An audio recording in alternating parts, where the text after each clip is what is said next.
Don't look at me. As you can probably see, I'm in our bedroom and I'm trying to be quiet. This is for two different reasons. Number one, I'm in total like slug mode. I got my tea and I got my hoodie and I'm basically just ready to watch movies and cocoon myself. And the second reason is that Dan is running a men's small group downstairs, so I'm in hiding. And I'm trying to keep it down. Today I'm going to be bringing you some wisdom. Well, it's basically stuff that you may already know, but I didn't know until I got married. So now I'm bestowing it onto you. Just to you. I'm bestowing it to you. So we recently had some friends come and stay with us and they complimented us on being such a power couple. I mean, they didn't use those exact words, but it was close enough. They did, however, say that we have a few things in place in our marriage that not a lot of other people do. Now, we've been married 3 whole years, which definitely does not make me the most experienced wife. And we've only really started doing these things in the last few months. So I wish that someone had told me a long time ago so that I could do those things the entire time we were married. So it made me think that I should share some of them with you guys. You know, just in case you want other things to do besides being like a boss babe and holding down your career and being mums and loving your husbands unconditionally. Why am I doing this? Oh yeah, wisdom. So I'm going to share 3 things with you because I like lists and 10 things is too many, and even if I did 5 I'd probably talk for too long and you guys would just get really bored. It seems kind of obvious to put your husband first, of course, but it literally baffles me that there are hundreds of ways I put myself before Dan every single day.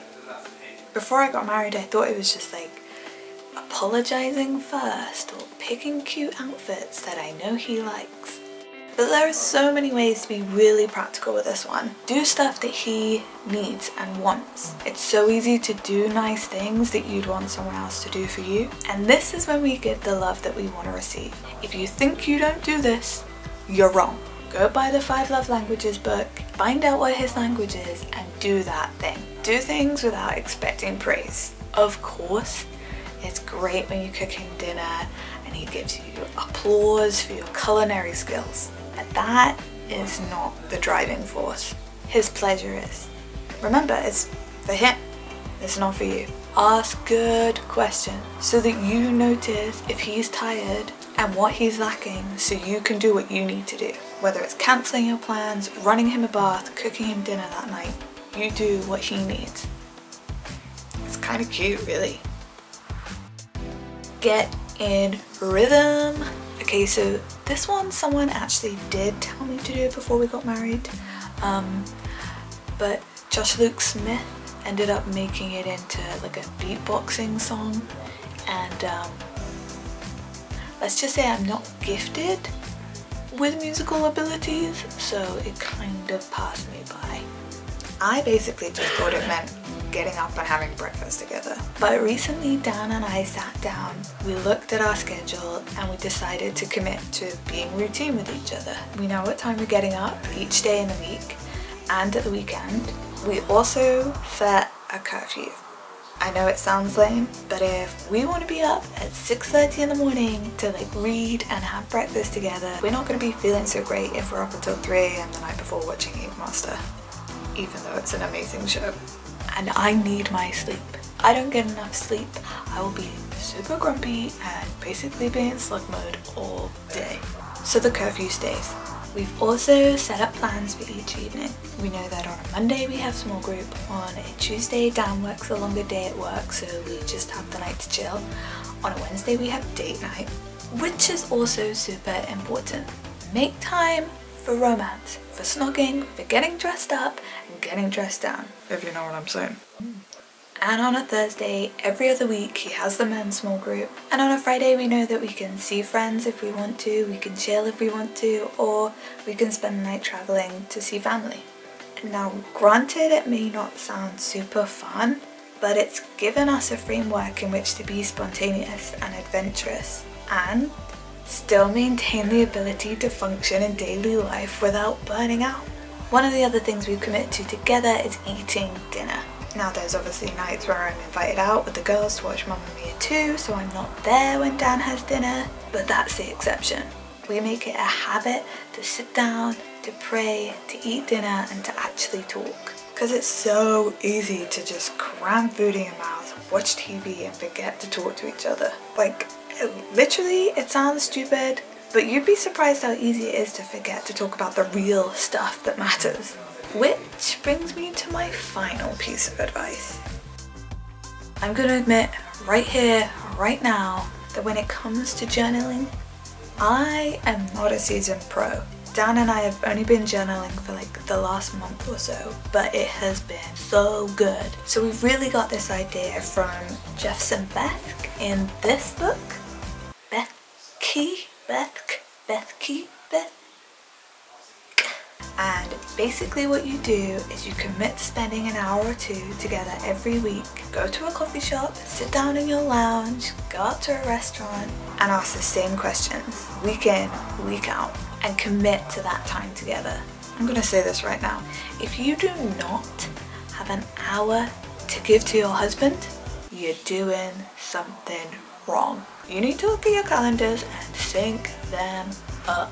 Now, if you're a journal person, there are some Lush journals that are made specifically for couple journaling. I recently bought this. It is a couple's journal that I bought for our friends Rob and Tina, and I bought a copy for Dan and I for our anniversary. And it's got specific questions that you ask each other each week and a calendar where you can write in it so you guys are on the same page literally every week. So we like to ask each other the same 7 questions. What has brought you joy this week? What was hard for you this week? What's one specific thing I can do for you this week? What have you been talking to or learning from God about this week? How can I pray for you this week? Is there anything that's gone unsaid in the last week? And what are your goals for this coming week? Honestly, taking the time to just sit and chat through our previous weeks has changed the way we communicate as a couple. And for me personally, I found it's changed the way I function throughout the week. I know that Dan will be asking me what I'm talking to God about, so I need to have an answer. It's also given me the ability mid-week to sit down and pray for Dan when I know that he's stressing about something. And guys, previously I probably just would have forgotten. I can barely remember what I had for breakfast yesterday. A smoothie? Avocado? A bagel? No, a smoothie, I think. So those are the 3 things that I wish someone had told me to do when I was a newlywed. And if you're not doing these things already, get on it. I promise you, they can only serve to benefit your marriage and your personal walk with Jesus. And if you like this video and you want to see more videos like this, please hit that like button and that subscribe button. If you want to see more videos like this about marriage or just about me as a wife, let me know. Leave a comment below and I'll see you guys next time.